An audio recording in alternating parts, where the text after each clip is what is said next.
नमस्कार, अपना प्रदेश उत्तर प्रदेश उत्तराखंड देख रहे हैं आप। मैं हूं आपके साथ पूजा मोहन पांडे। बुलेटिन की शुरुआत करते हुए सबसे पहले आपको बता दें कि आफत की बारिश हो रही है, आसमान से आफत बरस रही है और लोगों की जिंदगियां जद में हैं। यूपी के लगभग 23 से ज्यादा जिले ऐसे जो इसकी चपेट में। इन जिलों में 1200 गांवों की 5 लाख से ज्यादा आबादी बाढ़ से प्रभावित है इन दिनों, जिसका सीएम योगी जिलेवार सर्वेक्षण भी कर रहे हैं। सीएम योगी ने आज बाढ़ प्रभावित गाजीपुर और बलिया का निरीक्षण किया है। इस दौरान सीएम ने राहत और बचाव कार्यों का भी जायजा लिया। सीएम ने बलिया में बाढ़ पीड़ित लोगों से भेंट करते हुए राहत सामग्री वितरित करी है और जनप्रतिनिधि और जिले के अधिकारियों के साथ समीक्षा बैठक करी। तो वहीं दूसरी तरफ सीएम ने गाजीपुर में गहमर इंटर कॉलेज में बाढ़ पीड़ितों से मुलाकात करते हुए उनका हालचाल भी जाना। इस दौरान सीएम ने कहा कि अन्य राज्यों से छोड़े गए अतिरिक्त जल के प्रवाह की वजह से उत्तर प्रदेश के हालात ऐसे हो गए हैं। कोटा बांध राजस्थान, माता टीला बुंदेलखंड मध्य प्रदेश और हथनी कुंड बांध हरियाणा से अतिरिक्त जल छोड़ने के कारण यमुना, चंबल, बेतवा नदी में अत्यधिक जल प्रवाह के कारण बाढ़ से लगभग 24 जनपद प्रदेश के अंदर प्रभावित हुए हैं, जिनमें 600 से अधिक गांवों पर इसका असर पड़ा है। मैंने इन जनपदों की व्यापक वहां पर निरीक्षण भी किया है और बाढ़ प्रभावित क्षेत्रों की समीक्षा भी की। सीएम योगी आदित्यनाथ ने आज 2 जिलों में बाढ़ की स्थितियों का जायजा लिया। हम आपको एक साथ दोनों जिलों की तस्वीरें दिखा रहे हैं कि किस तरीके से सीएम योगी खुद ग्राउंड पर डटे हुए हैं और बाढ़ प्रभावित क्षेत्रों का हवाई सर्वेक्षण कर रहे हैं। नावों के जरिए निरीक्षण किया जा रहा है, ग्राउंड पर पहुंचने की कोशिश है। लोगों को इस बात का आश्वासन सरकार की तरफ से कि हर संभावित परिस्थिति में, हर मुश्किल परिस्थिति में सरकार तमाम लोगों के साथ है। तो वहीं अब हम बात करने जा रहे हैं बाढ़ से हुई जिंदगियों की, इस समय तबाही की। बारिश और बाढ़ से प्रदेश के लगभग 2 दर्जन से ज्यादा जिलों में हाहाकार मचा हुआ है। मौसम विभाग ने साफ कह दिया है कि कई जिलों में अगले 2 दिनों में भारी बारिश और तेज हवाएं चलने का अलर्ट है। तो वहीं गंगा नदी के बढ़ते जलस्तर ने वाराणसी को समंदर में तब्दील कर दिया है। ये खास रिपोर्ट देखिए।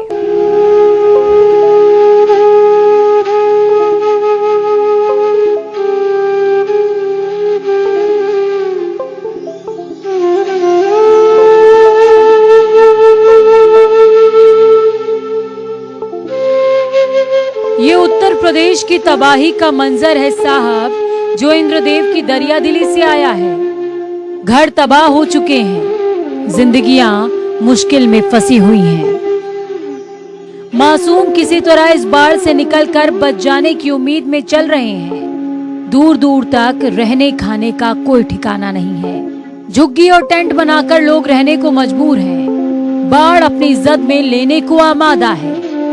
चाहे गंगा हो चाहे यमुना हो, हर नदी में पानी उफन रहा है। वाराणसी में गंगा नदी ने तबाही मचा रखी है। आसमान से पानी ही नहीं, इस वक्त मौत भी बरस रही है। उत्तराखंड के पहाड़ी इलाकों में हो रही बारिश की वजह से गंगा के जलस्तर में अभी और तेजी से बढ़ोतरी होने का अनुमान जताया जा रहा है।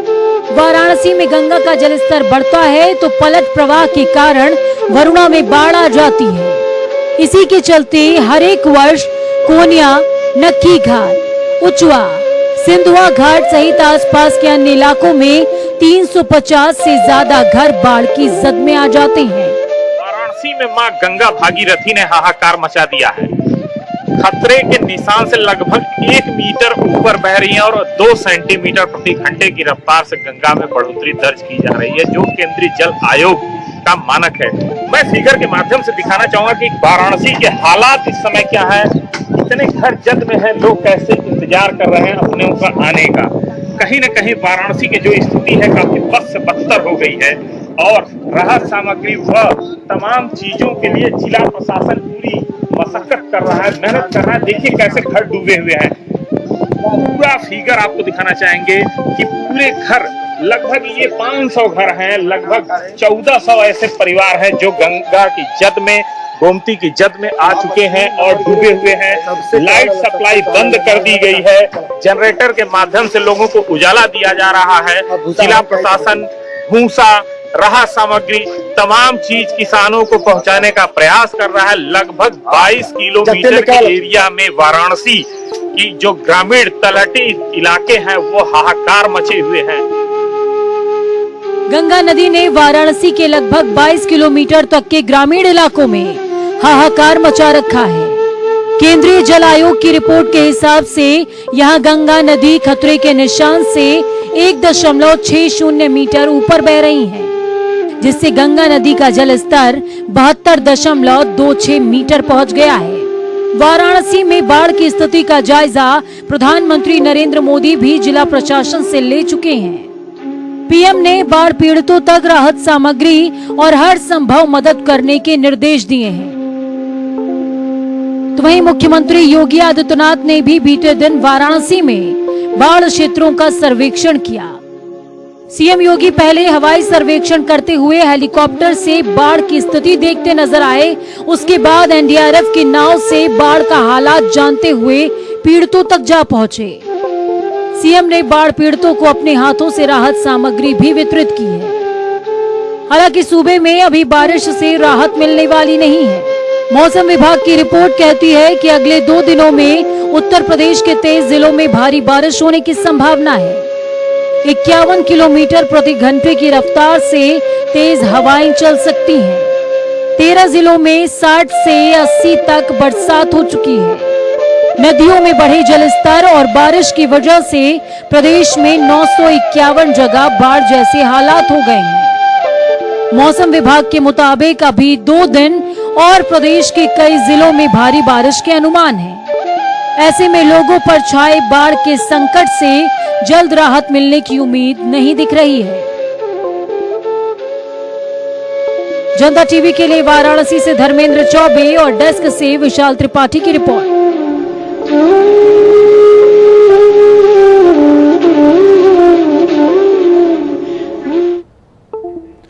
सीएम योगी आदित्यनाथ गोरखपुर पहुंचे हुए हैं, जहां सीएम योगी ने गोरखनाथ मंदिर में महायोगी गुरु गोरखनाथ के दर्शन किए और अपने गुरु महंत अद्वैतनाथ को माल्यार्पण करते हुए आशीर्वाद प्राप्त किया। तो वहीं गोरखनाथ मंदिर के दिग्विजयनाथ स्मृति भवन में सीएम योगी ने 75 खिलाड़ियों को सम्मानित किया है। आपको बता दें, गोरखपुर के 75 खिलाड़ियों को सम्मानित किया गया। इस दौरान सीएम योगी ने साफ तौर पर कहा कि गोरखपुर में प्रतिभा की कोई कमी नहीं और ओलंपिक में भारतीय खिलाड़ियों ने झंडा ऊंचा कर दिया है। इस खबर पर ज्यादा जानकारी के लिए ग्राउंड जीरो से हमारे साथ सुभाष गुप्ता जुड़ चुके हैं। सुभाष, क्या कुछ अपडेट है आपके पास? जी पूजा, आपको बता दूं कि मुख्यमंत्री समय से आधा घंटा लेट पहुंचे हैं गोरखनाथ मंदिर और वहां पे दिग्विजयनाथ स्मृति भवन में वो पहुंचे और वहां पे 75 उन खिलाड़ियों का उन्होंने हौसला अफजाई किया, वो सम्मानित किया जो 55 ऐसे खिलाड़ी थे जिन्होंने प्रदेश के अंदर नाम रोशन किया और 20 खिलाड़ी जिन्होंने देश के बाहर गौरव बढ़ाया उन्होंने और अपने देश का मान सम्मान बढ़ाया। उसको लेकर मुख्यमंत्री योगी आदित्यनाथ ने यहाँ पे सभी को सम्मानित किया और सम्मानित करने के बाद उन्होंने कहा कि इसी तरीके से जो खिलाड़ी हैं हमारे देश का नाम रोशन करेंगे और इसी तरीके से उनकी प्रतिभा उज्जवल होगी और लोग सामने आएंगे। आपको बता दें पूजा कि अभी कुछ ही दिन पहले स्वर्ण पदक लाने वाले नीरज चोपड़ा की उन्होंने मिसाल देते हुए बताया कि किस तरीके से नीरज चोपड़ा ने हमारे देश का गौरव बढ़ाया और भारत देश का मान सम्मान बढ़ाया। उसी तरीके से हमारे जो खिलाड़ी हैं लगातार ये आगे बढ़ें और देश का और प्रदेश का नाम रोशन करें।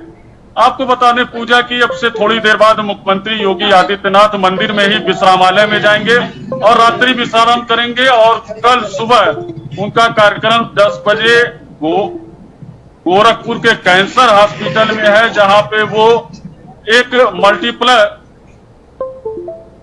ठीक है, बहुत शुक्रिया हमारे साथ जुड़ने के लिए। सुभाष, अहम जानकारी ग्राउंड जीरो से साझा करने के लिए। तकनीकी खराबी के चलते आपकी आवाज हम तक स्पष्ट नहीं पहुंच पा रही है। खबरों में आगे बढ़ेंगे। उत्तर प्रदेश की सरकार ने 2 और शहरों में पुलिस आयुक्त प्रणाली शुरू करने की तैयारी कर ली है। इसके तहत 10 लाख से ज्यादा आबादी वाले शहरों को इस प्रणाली के अधीन जोड़ा जाएगा। सीएम योगी ने इसकी समीक्षा करने के लिए निर्देशित भी किया है। लखनऊ, नोएडा, वाराणसी और कानपुर में ये प्रणाली पहले से ही चल रही है, जिसके बाद गाजियाबाद, प्रयागराज, आगरा और मेरठ में से 2 शहर ऐसे चुने जा सकते हैं जिसमें इस प्रणाली को लागू किया जाए। इस समय आपकी टीवी स्क्रीन पर ग्राफिक्स के जरिए आप देख पा रहे हैं कि जिन क्षेत्रों में कमिश्नर प्रणाली लागू होती है, आखिरकार उनके फायदे क्या होते हैं। धरना प्रदर्शन अगर हो रहा है किसी क्षेत्र में तो पुलिस उस पर त्वरित कार्रवाई कर सकती है, खुद एक्शन ले सकती है। दंगे के दौरान लाठीचार्ज करना है या नहीं करना है, यह निर्णय भी पुलिस महकमे के पास, उस क्षेत्र में, उस जिले में खुद के पास होता है। साथ में लाइसेंस हो गया और भी तमाम ऐसी गतिविधियां हैं जिन पर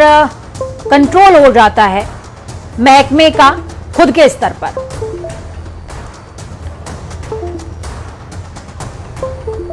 इस खबर पर ज्यादा जानकारी के लिए ग्राउंड जीरो का रुख करते हैं। अनिल के अंकुर हमारे साथ में लाइव जुड़ चुके हैं। अनिल जी, जिस तरीके से कहा जा रहा है कि गाजियाबाद, प्रयागराज, आगरा और मेरठ जैसे ये शहर हैं जिनमें से किसी 2 शहरों को चुना जा सकता है, क्या लगता है कि कौन से वो 2 शहर हो सकते हैं? देखिए, अगर जो देखा जाए तो सबसे महत्वपूर्ण होता है आगरा और फिर गाजियाबाद। और आगरा और गाजियाबाद इसलिए क्योंकि आगरा जो है वो ताजमहल के नजरिए से बहुत महत्वपूर्ण माना जाता है, और क्योंकि ताजमहल इंटरनेशनल स्तर पर है, और वहीं पे गाजियाबाद एनसीआर होने के नाते वो महत्वपूर्ण है, और इसलिए इन 2 जिलों की महत्ता ज्यादा मानी जा रही है। और इससे ऐसी चर्चा है कि इन दोनों को महत्ता देगी।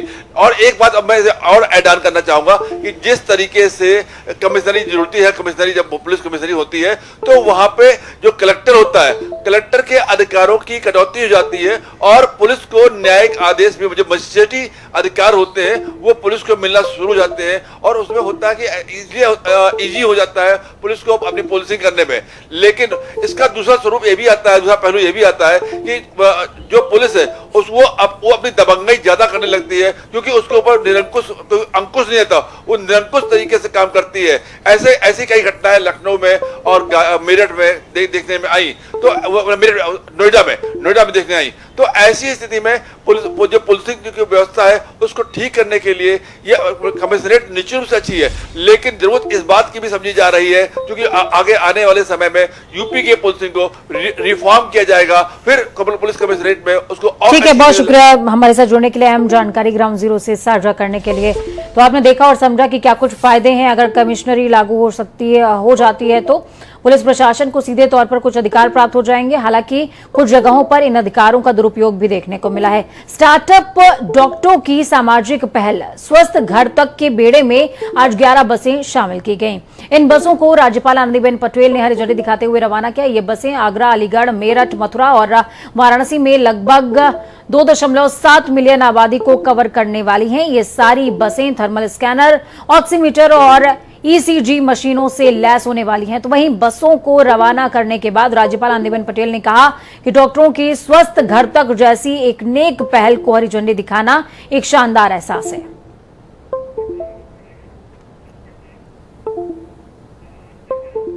आज पूरे प्रदेश में नागपंचमी का त्योहार मनाया जा रहा है। इस मौके पर घरों में पूजन अर्चन सहित शहर के अनेक शिव मंदिरों में अभिषेक करते हुए अनुष्ठान भी किए जा रहे हैं। तो इस दौरान कई मंदिरों में कोविड प्रोटोकॉल का पालन करते हुए महारुद्राभिषेक, महाआरती सहित कई अन्य कार्यक्रम किए गए। आपको बता दें कि ये मान्यता है कि नाग वासुकी और तक्षक तीर्थ में दर्शन अभिषेक से सर्प बाधा, सर्पदोष से मुक्ति मिलती है।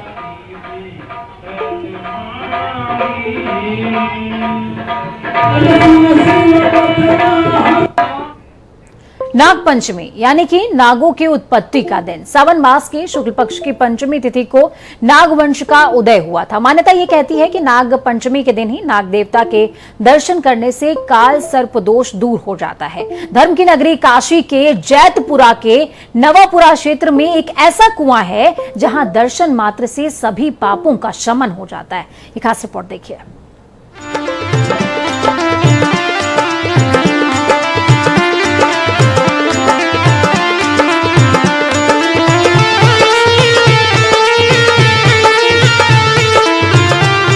पाताल लोक का रहस्य आज तक कोई नहीं जान पाया, लेकिन धर्म नगरी काशी में एक ऐसा कुआं मशहूर है जिसे पाताल लोक का दरवाजा बताया जाता है, जहां नाग पंचमी के दिन सुबह से ही भक्तों की भीड़ उमड़ती है। हर भक्त इस कूप में दूध चढ़ाने को आतुर होता है। हर कोई दूध चढ़ाकर नाग देवता को प्रसन्न करता है। इस कुंड के पानी में अपने पापों और काल सर्प दोष की मुक्ति के लिए नाग पंचमी के दिन यहाँ सुबह से ही पूजा पाठ किए जाते हैं।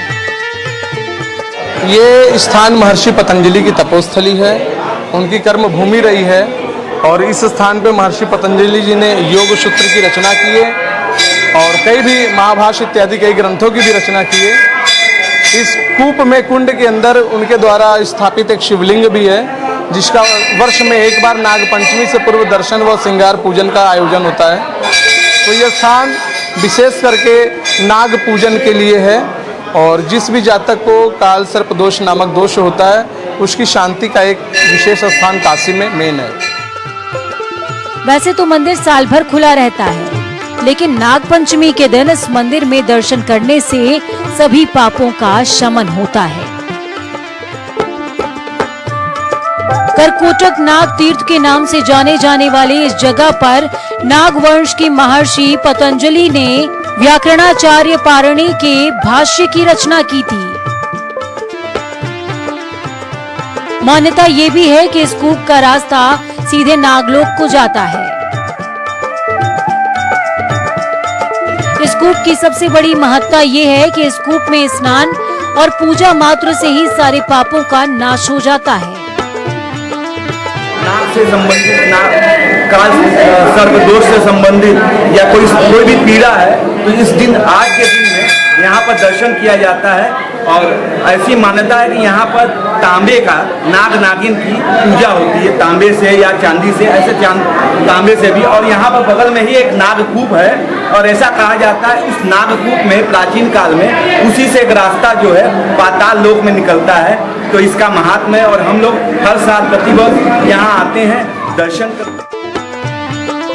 काशी कहें या बनारस, उत्तर प्रदेश का ये जिला पूरी दुनिया में धार्मिक नगरी के तौर पर प्रसिद्ध है, जहां श्रद्धालुओं में भगवान के प्रति एक अलग ही विश्वास देखने को मिलता है। ये शहर अपने भीतर कई गहरे राज समाये बैठा है। जनता टीवी के लिए वाराणसी से धर्मेंद्र चौबे और डेस्क से रंजीत यादव की रिपोर्ट।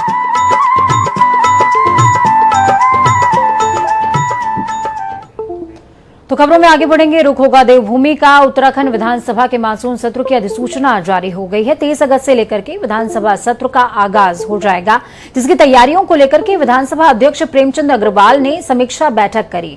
शासन और जिला प्रशासन के अधिकारियों के साथ में आयोजित बैठक में सत्र के संचालन को लेकर के कई अहम फैसले लिए गए, जिसकी जानकारी विधानसभा अध्यक्ष प्रेमचंद अग्रवाल ने जनता टीवी से खास बातचीत में दी है। देखिए। तो वहीं आपको बता दें, खबरों में आगे बढ़ते हुए आजादी की 75वीं वर्षगांठ पर भाजपा देश भर में अमृत महोत्सव के माध्यम से कार्यक्रमों का आयोजन कर रही है। उत्तराखंड में भारतीय जनता युवा मोर्चा ने 15 अगस्त के दिन कई कार्यक्रमों का आयोजन मंडल स्तर तक करने की तैयारी की, जिसकी जानकारी भारतीय जनता युवा मोर्चा के राष्ट्रीय उपाध्यक्ष नेहा जोशी ने साझा किया है। उन्होंने कहा कि युवा संकल्प यात्रा निकाली जाएगी, साथ ही बीजेपी उत्तराखंड के 252 मंडलों में दौड़ का आयोजन करेगी। सभी जिलों में 75 किलोमीटर की दौड़ आयोजित होगी। अमृत महोत्सव कार्यक्रम आदरणीय नरेंद्र मोदी जी के आह्वान पर हमारा पूरा पार्टी संगठन मना रहा है और खासकर युवा मोर्चा, जिसके राष्ट्रीय अध्यक्ष तेजस्वी सूर्या जी हैं, उन्होंने एक युवा संकल्प यात्रा और सामूहिक राष्ट्रगान का एक आयोजन पूरे देश की युवा मोर्चा को दिया है। उत्तराखंड में भी हमारे 252 मंडल हैं और हर मंडल स्तर पर सामूहिक राष्ट्रगान होगा और हर जिले को टारगेट दिया गया है कि 75 किलोमीटर उस दिन दौड़ का आयोजन किया जाएगा। और इसमें सबसे अच्छी बात यह है कि हमने कोशिश की है कि हर एक वो युवा जो राष्ट्र के प्रति प्रेम रखता हो, राष्ट्रवाद की भावना रखता हो, उसको हमने इस कार्यक्रम से जोड़ने का प्रयास किया है। तो एक तरीके से संगठन निर्माण का जो रास्ता है वो भी राष्ट्रवाद से ही होकर जाता है, ये हमारा मानना है। इसी क्रम में आज ये कार्यक्रम किया जा रहा है। भारतीय जनता पार्टी के राष्ट्रीय अध्यक्ष जेपी नड्डा का उत्तराखंड दौरा लगभग तय हो गया है। 20 और 21 अगस्त को उत्तराखंड में बीजेपी के राष्ट्रीय अध्यक्ष कई कार्यक्रमों में शिरकत करने वाले हैं। जेपी नड्डा के सारे कार्यक्रम हरिद्वार और देहरादून जनपद में ही होंगे। बीजेपी प्रदेश महामंत्री कुलदीप कुमार का साफ तौर पर कहना है कि 2 दिवसीय दौरे में राष्ट्रीय अध्यक्ष संतों का आशीर्वाद लेने के साथ ही कई बैठकों में भी शरीक होंगे। 152 मंडल है, प्रत्येक मंडल को हमने कम से कम 10 किलोमीटर का लक्ष्य दिया है और जिले के अंदर 75 किलोमीटर दौड़ इनको सभी मंडलों की मिलाकर के हमने पूरी करनी है। 75वीं वर्षगांठ पर 75 किलोमीटर की दौड़ प्रत्येक जिले के अंदर होगी और इसको हमने युवा संकल्प यात्रा एक दौड़ देश के नाम, ये इसको नाम दिया है। अमृत महोत्सव ये जो कार्यक्रम हमारा आगामी चलेगा फिटनेस को लेकर के, ये नाम हमने। तो वहीं लखनऊ के बालू अड्डा केस को लेकर यूपी के मुख्यमंत्री योगी आदित्यनाथ ने नाराजगी जताते हुए जिम्मेदारों पर कड़ी कार्रवाई के निर्देश दे दिए। आपको बता दें, बालू अड्डा इलाके में कई दिनों से लोगों की लगातार तबीयत नासाज थी और कई सारे मामले भी सामने आ रहे थे, जिसका जिम्मेदार गंदा पानी को ठहराया गया। तो वहीं इससे पहले डीएम सहित कई नेताओं ने मैराथन दौड़ करी इस क्षेत्र की। तो वहीं स्थानीय और विपक्षी पार्टियों के कार्यकर्ताओं ने धरना प्रदर्शन तक कर डाला। तस्वीरें आपकी टीवी स्क्रीन पर है। स्थानीय लोगों में प्रदर्शन देखने को मिला। दूसरी तरफ से सफाइयों ने प्रदर्शन किया और 4 तस्वीरें की किन किन लोगों ने इस क्षेत्र का अभी तक दौरा किया है। वक्त यहाँ पर छोटे से ब्रेक का। ब्रेक के उस पार खबरों का सफर लगातार जारी रहेगा। बनी रहिए जनता टीवी के साथ, क्योंकि हमें आपकी ताकत, अपना और अपनों का बहुत ज्यादा ख्याल रखिए।